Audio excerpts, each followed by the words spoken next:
Hello everybody, and thank you for tuning in to the Liberty Report. I'd like to visit with you today on a subject that's been around for about 8 years, and that is Obamacare. There's a few things happening with the new administration, and we're always hopeful that they will move in the right directions. But we have a long way to go, but a few things have happened here recently. But just as a sort of rehash of how this came about, of course, it was Obamacare, the Affordability Act, they called it. And he signed a bill in March of 2010. And it was a pretty long bill. It was 2,300 pages. Nobody could read it. Nobody knew what was in it. And even Nancy Pelosi admitted, well, we don't know what's in it. We have to pass it first to find out. Well, they passed the bill, then they wrote over 20,000 pages of regulations. So now nobody knows too much what's going on unless the people are punished by it. And there have been people punished by Obamacare. The people who had to pay a higher cost in order to take care of the subsidies to the corporations and the drug companies and the insurance companies. So that annoyed a lot of people, and the Republicans really more or less, won this last race, and even the presidency over this issue. We're going to get rid of Obamacare, which was a good idea. I think they were probably sincere about it until the lobbyists came in. So if there are 20,000 pages, there's a lot of special interests protected there. So not much had happened, but a little bit did. They couldn't pass a clean bill and just get rid of it and start all over again. When the tax bill came up, they stuck a provision in there that legalized, getting out of the system. There was no penalty for not joining the system. And if you remember, the reason that occurred was because of the Supreme Court ruling on Obamacare, particularly Justice Roberts.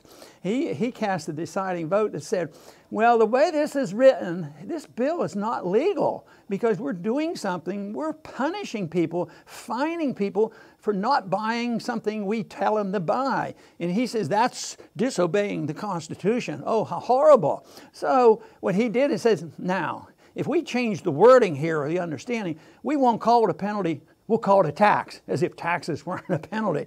So that's how they legalize it. So because the tax bill was coming up, fortunately they were able to work in there and removed that clause that said you had to join. The mandate, which is it's a big step in the right direction.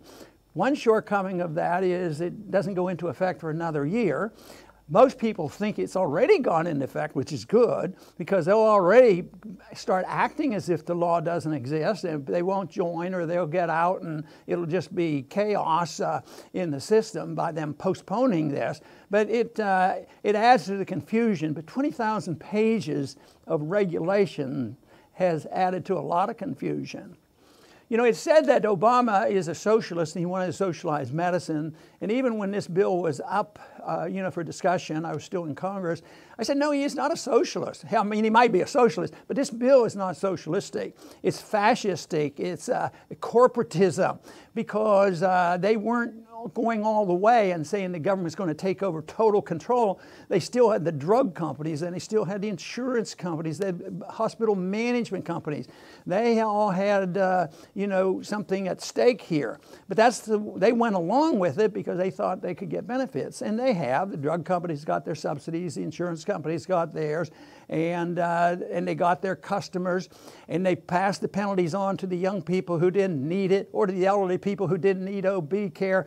All this mischief in order to give subsidies to the insurance companies who had an undue burden because of the law, and we had to compensate for them. So they thought two wrongs make a right, so we shouldn't have done that to the insurance company, but they are being penalized, so we have to get them help, so we'll have them charge other people more money. Well, that hasn't worked out too well. But I want to just mention a few things about insurance. I've talked about government insurance before. This is called, government health insurance. Well, once you say government insurance, just forget about it. The government is incapable of providing insurance. Insurance is designed to measure risk. People pay for a policy, and the companies know how to measure risk, and they have to take care of it. And that's the way, life insurance work and automobile insurance work.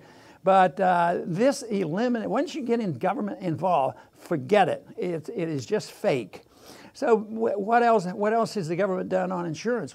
One I can think of is the mortgage insurance. What did mortgage insurance do? It guaranteed low interest loans to a lot of companies and helped to create the bubble, the housing bubble. But it wasn't insurance. If it were private, it would have been insurance, and there would have been limitations on all the speculation. You wouldn't have had that runaway derivatives market going on. But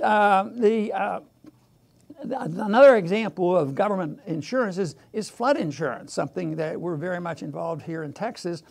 But it's not insurance. It's a guarantee that government's going to mess things up. It guarantees that at the taxpayer's expense and at the expense of people who don't live in the flood-prone areas, that they will have to subsidize the people who build in the flooded area. So the flood insurance encourages people to build in the wrong areas, subsidize their insurance, so they guarantee that it will fail and it won't be insurance. So the whole idea of government insurance, another example is the deposit insurance.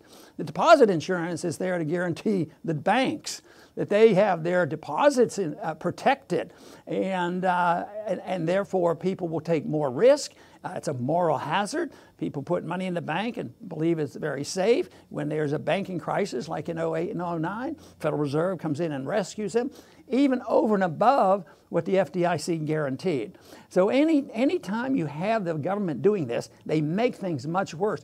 Another example is this sort of guaranteed or insurance that every young person who wants to go to college can, regardless of ability, regardless of income, because we'll loan them the money.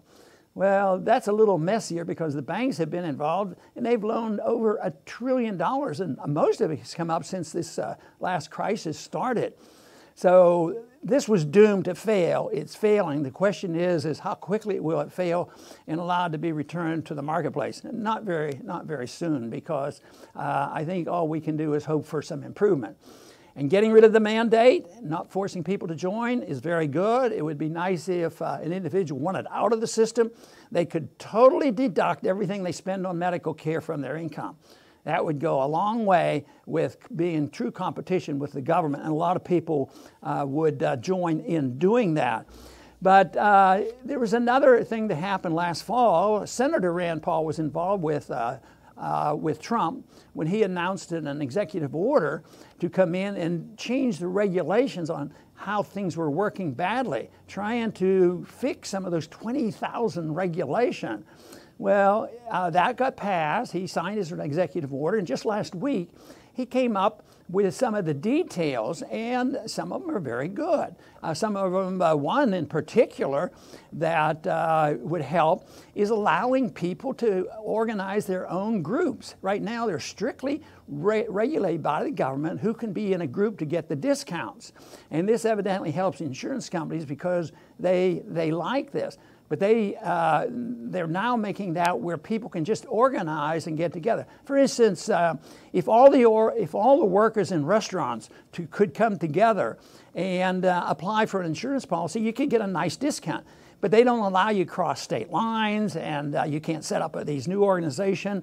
If these regulations hold true, they'll be allowed to do that, and individuals will have a greater access to it as well. Now, these rules that they've written up last week, they're 83 pages long. I've always said any decent law ought to be able to be written on one page. But if you're thinking about trying to correct things without just totally repealing the law, you can understand why they have to write a lot of information on what to deduct and what to eliminate. So it's complex. The regulations will be offered. The Labor Department, for some weird reason, offers this up, and then it will be open for discussion, and people will be able to write in and defend themselves. And already the insurance companies don't want any part of this because they get subsidies. And so who knows what the final result will be, but I still think it's very good. If they just hang into this one principle where the associations are voluntary and people can organize their own groups and you can organize across the state line, that would be good. Now, I don't believe the states have the authority or they can try to prevent this from happening. It's not the states, it was the federal government that did this. Besides, the Interstate Commerce Clause is there. It was originally designed to make sure goods and services could go back and forth across state borders.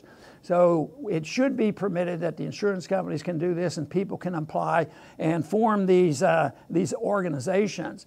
Now, the other thing that it does, which I think is very good, it gets away from this micromanaging of the insurance companies. See, the insurance companies actually get penalized when they say, you will take care of A, B, C, D. You will, on every policy, take care of Obamacare. That doesn't make any sense. I mean, you get some choices on life insurance, you get some choices on your car insurance. Everybody has to take care of Obamacare. Everybody has to pay for health care and mental illness and drug care. And there's no ability to negotiate with the insurance company. So the insurance companies didn't like those mandates. That's why they demanded the bonuses from them. They demanded the subsidies. So one makes a mistake, causes them to make another mistake. You know, I just don't understand why they don't say, you know, freedom works much better than all this nonsense. But there are a couple things going on here. One, the tax bill, allowing people to opt out and not follow that mandate, yet to be in effect for another year. These change of some of these regulations that allows more competition and people to get into the system. And also, we have to have people who are wanting it and demanding it, that they understand what's going on and that freedom shouldn't be such a threat to them. But even in a transition, they're not about, you know, to get rid of Medicare or Medicaid or any of these other things. They're going to be available. And even if you had to concede something when this was coming up, if there were some people who didn't have medical care, you know, maybe the doors could have been open a little bit to allow them to be in a program that's not started. Not this monster. The goal of this, I said, I don't believe that this is socialism, but the goal is socialism. It's a one-party payment. They wanted the government to pay all the bills and get control, and then they can take care of, control the drug companies. It could become true socialism. But the one thing that the Obamacare was called Patient Protection and Affordable Care Act. It doesn't have any protection of the patient. It really harms the patient. Medical care has gone down. And if you just look at the expenses of this, one of the most frustrating things now is if somebody's on their own and they don't have the insurance and they pay the penalty, if they go to buy the drugs, instead of, you know, if their copay is $10 and the real cost is $50, the drug companies charges $150 to prod people to go into the insurance system and obey these rules. So that's why, as small a step this is, it's in the right direction. It could be very helpful, and it could be a system moving in the direction of undermining Obamacare. I've always said, whether it's public education or medical care or whatever, we ought to always have the right to opt out. If you don't, there's not much chance of surviving this system.